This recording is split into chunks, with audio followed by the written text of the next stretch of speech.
नमस्कार, आपके साथ मैं हूं रंजना सिंह राठौड़ और आप देख रहे हैं किसी भी खबर का संपूर्ण विश्लेषण करने वाला शो लाई डिटेक्टर टेस्ट, जिसमें आज बात करेंगे मिडल ईस्ट में उठ रहे उस तूफान के बारे में जिसकी आशंका CIA के नास्ट्राडामस कहे जाने वाले ऊरी गेलर ने की है। ऊरी गेलर ने कहा कि मिडल ईस्ट में महाविनाश हो सकता है और उसकी चिंगारी ईरान से उठेगी। इस चिंगारी को अगर कोई खत्म कर सकता है तो वो अमेरिका है। सवाल यह है कि आखिर ऊरी गेलर ने ऐसा क्यों कहा होगा। एक एक डिटेल इस रिपोर्ट में। मिडिल ईस्ट में तबाही वाली भविष्यवाणी का सच।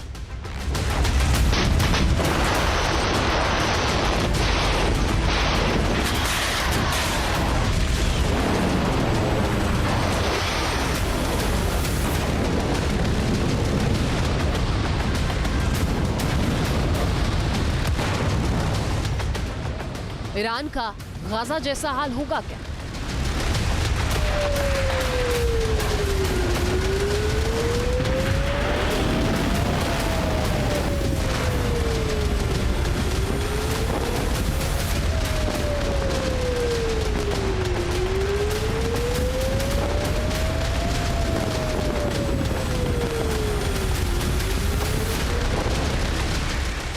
समंदर में उफान आएगा।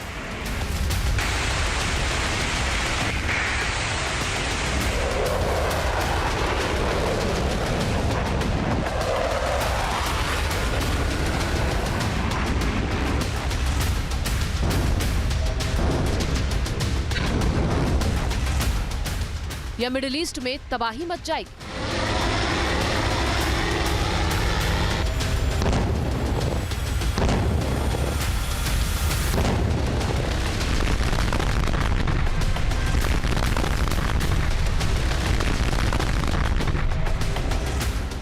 मिडिल ईस्ट में इस वक्त बारूद सुलग रहा है और कभी भी धमाका हो सकता है। मिडिल ईस्ट में अगर जंगी ऐलान हुआ तो महायुद्ध होगा और इसकी जद में दुनिया के कई देश आएंगे। मिडिल ईस्ट को लेकर जो खबर आ रही है उससे पूरी दुनिया टेंशन में है, क्योंकि कहा जा रहा है कि मिडिल ईस्ट में महा तबाही हो सकती है। जिस तरह से गाजा में हर तरफ मलबा बिखरा है, ठीक वैसे ही ईरान के भी शहर खंडहर हो जाएंगे। जिस तरह से लेबनान में तबाही मची है, ठीक वैसे मिडिल ईस्ट में मौजूद ईरान के मित्र देशों का हाल होगा। और यह खतरा केवल इतना ही नहीं है, महाविनाश की आहट मिडिल ईस्ट में अमेरिका के मित्र देशों पर मंडरा रही है। और ऐसा दावा किसी और ने नहीं बल्कि CIA के नास्ट्राडामस ऊरी गेलर ने की है। CIA के ऊरी गेलर में मिडल ईस्ट में भड़की चिंगारी को लेकर बड़ा खुलासा किया है। उन्होंने कहा है कि उन्हें आशंका है कि मिडल ईस्ट में भयानक जंग हो सकती है, जिसकी वजह से महातबाही हो सकती है। CIA के ऊरी गेलर ने यह भी कहा है कि मैं देख रहा हूं कि मिडल ईस्ट में अमेरिका के जो सैन्य बेस हैं वो आग की लपटों में झुलस रहे हैं, और ऐसा किसी और ने नहीं बल्कि ईरान ने खुद किया है। ईरान ने न्यूक्लियर विस्फोट किया है और इसके बाद अमेरिका मिडल ईस्ट में ईरान और उसके मित्र देशों पर काल बनकर टूट पड़ा है।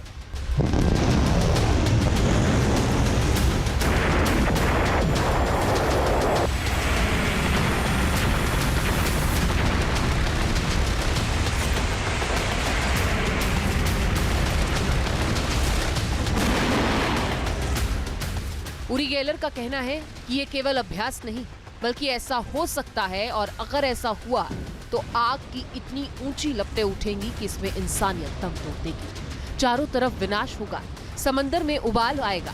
ऊरी गेलर का कहना है कि उन्हें पूर्वाभास है। मुझे आग की ऊंची ऊंची दीवारें दिखाई दे रही हैं। मुझे आग की लपटों में मिडल ईस्ट में मौजूद अमेरिका के बेस नजर आ रहे हैं। इसके साथ ही मिडल ईस्ट के शहर खंडहर में तब्दील नजर आ रहे हैं। ये महज कल्पना नहीं है, मुझे जीवन भर पूर्वाभास होते रहे हैं। मैं चीज़ों को घटित होने से पहले ही देख लेता हूँ, लेकिन पिछले कुछ दिनों से जो दृश्य मुझे सता रहा है वो अब तक का सबसे भयावह दृश्य है।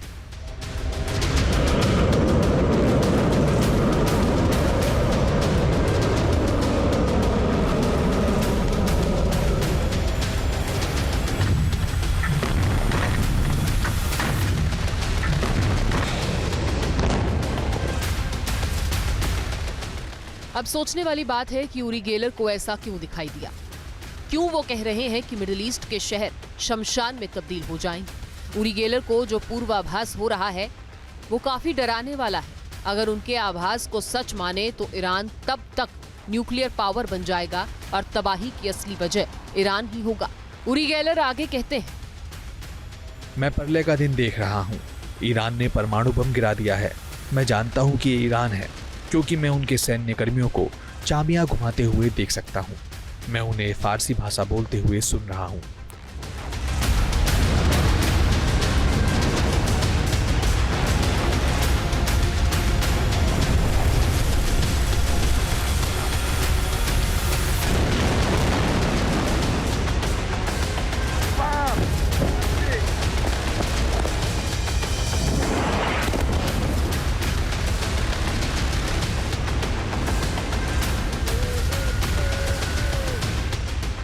अब उरी गेलर की ये कल्पना है कि वाकई में उन्हें अभ्यास हुआ है, लेकिन अगर ये सच हुआ तो दुनिया में तबाही मच जाएगी। उरी गेलर का कहना है कि ईरान को अगर कोई रोक सकता है तो वो केवल अमेरिका ही है। उनका क्लियर कहना है कि अमेरिका के राष्ट्रपति ईरान के साथ जो न्यूक्लियर समझौता करना चाहते हैं, इस पर उन्हें विचार करना चाहिए और अमेरिका को ईरान के साथ कोई ऐसा समझौता नहीं करना चाहिए जिससे उसे अपने परमाणु हथियार विकसित करने का समय मिल जाए। उरी गेलर का क्लियर कट कहना है कि अगर तबाही होने से मिडिल ईस्ट को बचाना है तो एक ही उपाय है और वो है तेहरान को न्यूक्लियर बम बनाने से रोका जाना। ईरान को लेकर IAEA की जो रिपोर्ट आई थी वो भी डराने वाली है। रिपोर्ट में ऐसा कहा गया है कि ईरान न्यूक्लियर टेस्ट के बेहद करीब पहुंच गया है। IAEA चीफ की ओर से दावा किया गया है कि ईरान के पास हथियार ग्रेड यूरेनियम का उत्पादन करने की क्षमता बढ़ गई है। IAEA चीफ की ओर से कहा गया है कि ईरान ने पहले जो 60% यूरेनियम का उत्पादन किया था उसकी दर हर महीने 5-7 किलोग्राम थी, लेकिन अब इसमें बेतहाशा बढ़ोतरी हुई है। IAEA चीफ ने कहा है कि अब ईरान 7-8 गुना तेजी के साथ यूरेनियम का उत्पादन कर रहा है। मतलब हर महीने 35 से 56 किलोग्राम यूरेनियम का उत्पादन ईरान कर रहा है।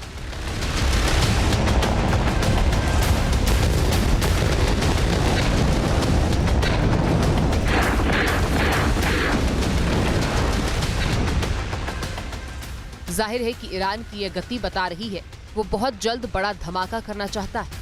अमेरिकी अखबार के मुताबिक ईरान 6 महीनों के अंदर एक क्रूड न्यूक्लियर डिवाइस बनाने में सक्षम है, जबकि 2 साल के अंदर मिसाइल से लॉन्च करने लायक परमाणु हथियार भी बना सकता है। रिपोर्ट में तो ये भी कहा गया है कि ईरान अब 2 ठिकानों पर 60% तक यूरेनियम संवर्धन कर रहा है और उसके पास लगभग 4 बमों के लिए पर्याप्त सामग्री है। ईरान यूरेनियम संवर्धन अपने न्यूक्लियर बेस पर कर रहा है। अमेरिकी सामरिक कमान के प्रमुख जनरल एंथनी कॉटन ने भी ईरान को न्यूक्लियर प्रोग्राम को लेकर बड़ी बात कही है। उनका कहना है कि यदि ईरान चाहे तो 1 सप्ताह के भीतर परमाणु बम बनाने के लिए पर्याप्त सामग्री एकत्र कर सकता है। मतलब कि ईरान न्यूक्लियर धमाका करने के बेहद करीब है और ईरान किन बेस पर यूरेनियम संवर्धन कर रहा है उसे भी समझ लीजिए। चलिए आगे बढ़ते हुए अब आपको दिखाते हैं ईरान के न्यूक्लियर ठिकाने कौन कौन से हैं, कहां है ईरान में न्यूक्लियर ठिकाना। एक एक करके ग्राफिक्स के जरिए आपको बताएंगे। सबसे पहले नतांज है जो कि बहुत महत्वपूर्ण है। नतांज ईरान का मुख्य यूरेनियम संवर्धन स्थल है। यह तेहरान से लगभग 300 किलोमीटर दक्षिण में इस्फहान प्रांत में स्थित है और यहां पर 2 अलग अलग प्लांट्स लगे हुए हैं। पहला अंडरग्राउंड फ्यूल एनरिचमेंट प्लांट है तो वहीं दूसरा अपर पायलट फ्यूल एनरिचमेंट प्लांट है। आगे बढ़ेंगे और दूसरे ईरान के परमाणु ठिकाने को दिखाएंगे जो कि है फोर्डो। अब फोर्डो के बारे में आप जान लीजिए कि ये इतना खास क्यों है। पहाड़ को तोड़कर उसके बीच ईरान ने परमाणु ठिकाना बनाया हुआ है और उसी को फोर्डो कहा जाता है। आगे बढ़ेंगे, अगला दिखाएंगे। अगला है इस्फहान। इस्फहान ईरान का दूसरा सबसे बड़ा शहर है। बाहरी इलाके में एक बड़ा परमाणु प्रौद्योगिकी केंद्र है। इसमें फ्यूल प्लेट फैब्रिकेशन प्लांट और यूरेनियम कन्वर्जन फैसिलिटी शामिल है जो यूरेनियम को यूरेनियम हेक्साफ्लोराइड में बदल सकते हैं। इसके अलावा चौथा कौन सा है? चौथा आगे आपको दिखाएंगे। चौथा है खोदाब। अब ये खास क्यों है? देखिए, ईरान के पास एक आंशिक रूप से निर्मित वाटर रिसर्च रिएक्टर भी है जिसे पहले अराक कहा जाता था और अब इसे खोदाब कहा जाता है। वाटर रिएक्टर्स परमाणु प्रसार के लिए जोखिम पैदा करते हैं, क्योंकि वो आसानी से प्लूटोनियम का उत्पादन कर सकते हैं, जिसका इस्तेमाल परमाणु बम के कोर को बनाने में किया जा सकता है। तो ये इसलिए बहुत ज्यादा महत्वपूर्ण है। आगे देखिए, अगला कौन सा, ये आपको बताएंगे। अगला है तेहरान रिसर्च सेंटर। तेहरान अनुसंधान केंद्र भी एक रिसर्च रिएक्टर है। आगे बढ़ेंगे और छठा परमाणु केंद्र है, बताएंगे आगे आपको, ये है बुशेहर। ये ईरान का एकमात्र परमाणु ऊर्जा संयंत्र जो खाड़ी तट पर स्थित है और रूसी ईंधन से चलता है। अब आगे बढ़ेंगे, अगला दिखाते हैं। अगला जो परमाणु है केंद्र है वो है करज। करज ये सेंटर कृषि और चिकित्सा क्षेत्र में परमाणु प्रौद्योगिकी के लिए एक अनुसंधान केंद्र के तौर पर काम करता है, लेकिन ये यूरेनियम संवर्धन के लिए सेंट्रीफ्यूज के उत्पादन और विकास के लिए भी एक साइट के रूप में काम कर सकता है, इसलिए महत्वपूर्ण है। आगे बढ़ेंगे और अगला आप देखेंगे कि अगला कौन सा, अगला सगहंद है। ये सगहंद यूरेनियम खदान यज़्द प्रांत के रेगिस्तानी क्षेत्र में स्थित है।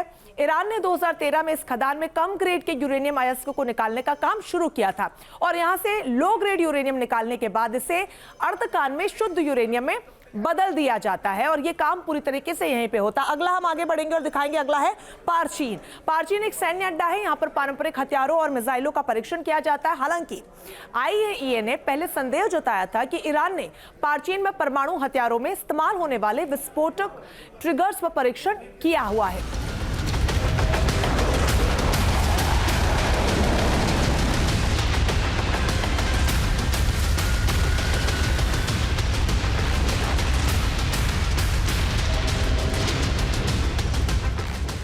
यही वो 9 न्यूक्लियर बेस है जहां पर ईरान यूरेनियम संवर्धन कर रहा है और कहा जा रहा है कि अगर ईरान को न्यूक्लियर परीक्षण करने से रोकना है तो न्यूक्लियर बेस को तबाह करना होगा और ऐसा करने की हिम्मत अमेरिका के ही पास है, क्योंकि रूस और चीन जैसे देश तो ईरान के सपोर्ट में है। लिहाजा अमेरिका ही वो देश है जो ईरान को न्यूक्लियर धमाका करने से रोक सकता है। ऐसे में उरी गेलर का कहना है कि अमेरिका को ही ईरान पर नकेल लगाने की पहल करनी चाहिए, क्योंकि खतरा अमेरिका पर भी मंडरा रहा है। अमेरिका के राष्ट्रपति डोनाल्ड ट्रंप ने जब ईरान को लेटर लिखा था और न्यूक्लियर प्रोग्राम पर समझौते को कहा था, तब ट्रंप ने ईरान को 2 विकल्प दिए थे, जिसमें पहला था बातचीत और दूसरा था ईरान पर हमला करना।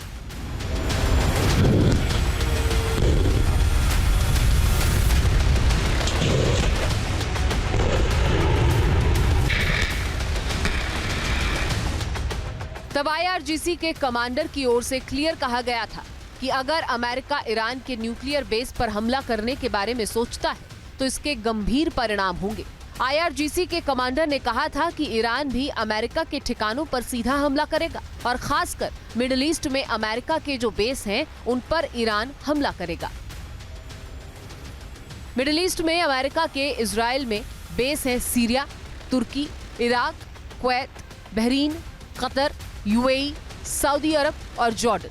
इसके अलावा ओमान में भी बेस है। तो सवाल ये है कि क्या ईरान अमेरिका के इन बेसिस पर हमला करेगा?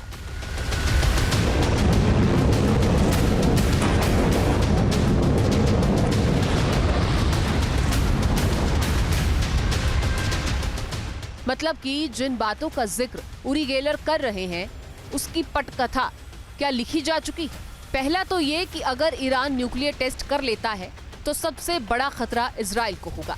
इजराइल पर ईरान का थ्रेट अमेरिका के लिए भी खतरा माना जाएगा, क्योंकि इजराइल के जरिए ही अमेरिका मिडिल ईस्ट को कंट्रोल करता है, ईरान को आंखें दिखाता है। लिहाजा मिडिल ईस्ट में आगे जो कुछ भी होने वाला है वो ट्रंप और नेतन्याहू की मुलाकात पर टिका है। अमेरिका की सैन्य गतिविधियों को देखे साफ समझ में आ जाएगा। जिस तरह से डियोगो गार्सिया नेवल बेस को एक्टिवेट किया गया है, वहां पर एयरक्राफ्ट कैरियर्स दिख रहे हैं, B-2 बॉम्बर्स दिख रहे हैं, नए नए स्क्वाड्रंस को सेटअप किया जा रहा है। वो इशारा दे रहा है कि ईरान पर समंदर की तरफ से अटैक करने की पूरी योजना है। साथ ही साथ अमेरिकन मिलिट्री बेसिस जो कि इराक में, कुवैत में, सऊदी अरेबिया में, UAE में या फिर सीरिया है, वहां पर भी गतिविधियां बढ़ गई हैं और ये एक तरह से डर की वजह से भी है, क्योंकि सबको पता है कि ईरान अगर पहली बार कहीं अटैक करेगा, रिटेलिएशन में करे या फिर प्रीएम्प्टिव करे, दोनों तरह से वो सबसे पहले इन्हीं अमेरिकी बेसिस को निशाना बनाएगा। ईरान के मसले को लेकर 7 अप्रैल को बड़ी बैठक होने वाली है और इसी बैठक में ट्रंप और इजराइल के प्रधानमंत्री नेतन्याहू की मुलाकात होगी। बताया जा रहा है कि दोनों की मुलाकात में केंद्र बिंदु ईरान है और ईरान के खिलाफ दोनों देश कौन सी रणनीति बनाएंगे, इसका फैसला इसी हाई लेवल मीटिंग पर होगा। लेकिन उससे पहले इजराइल के लिए बड़ी खबर है तो ईरान के लिए भी टेंशन भरी खबर है। ईरान से बढ़ते टेंशन के बीच अमेरिका ने इजराइल को थार्ड सिस्टम दिया है। इजराइल के पास पहले से ही एक थार्ड सिस्टम था, अब उसके जखीरे में 2 है। ये खबर ईरान के परमाणु कार्यक्रम पर बढ़ते तनाव के बीच आई है, मतलब कि मिडिल ईस्ट में कुछ बड़ा होने वाला है। थार्ड बिना किसी वॉरहेड के हिट टू किल तकनीक का उपयोग करता है। ऐसे में ये सिस्टम खतरनाक मिसाइल से टकराव से उत्पन्न गतिज ऊर्जा पर निर्भर करता है। सिस्टम का रडार 2000 किलोमीटर से अधिक की दूरी पर मिसाइलों और विमानों का पता लगाने में सक्षम है। मिसाइलों को ट्रैक काफी पहले ही कर लेता है और फिर 200 किलोमीटर की रेंज में आने पर हमला करके उन्हें तबाह कर देता है। थार्ड डिफेंस सिस्टम में 4 पार्ट्स होते हैं। पहला लॉन्च व्हीकल, दूसरा रडार, तीसरा फायर कंट्रोल सिस्टम और चौथा इंटरसेप्टर। इन्हीं 4 पार्ट्स के आधार पर थार्ड डिफेंस सिस्टम काम करता है। लॉन्च व्हीकल उस मोबाइल ट्रक को कहते हैं जो इंटरसेप्टर को ले जाते हैं और लॉन्च करते हैं। रडार का काम होता है कि ये अपनी तरफ आने वाली किसी भी मिसाइल को करीब 2000 किलोमीटर पहले ही भांप लेता है और फायर कंट्रोल सिस्टम को जानकारी देता है, जिसके बाद इंटरसेप्टर के लॉन्च और टारगेटिंग को समन्वित करता है। उसके बाद इंटरसेप्टर से निकलने वाली मिसाइल फौरन ही एक्टिव होकर दुश्मन की मिसाइल को हवा में ही नष्ट कर देती है।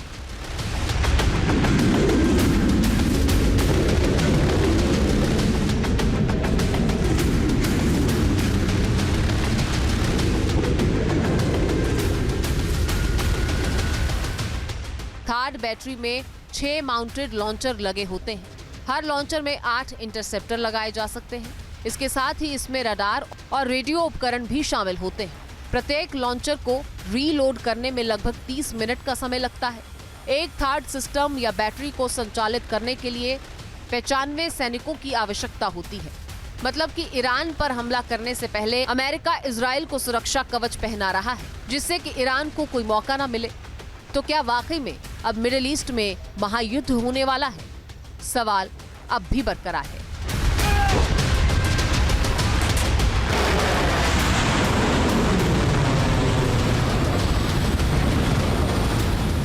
Team news nation.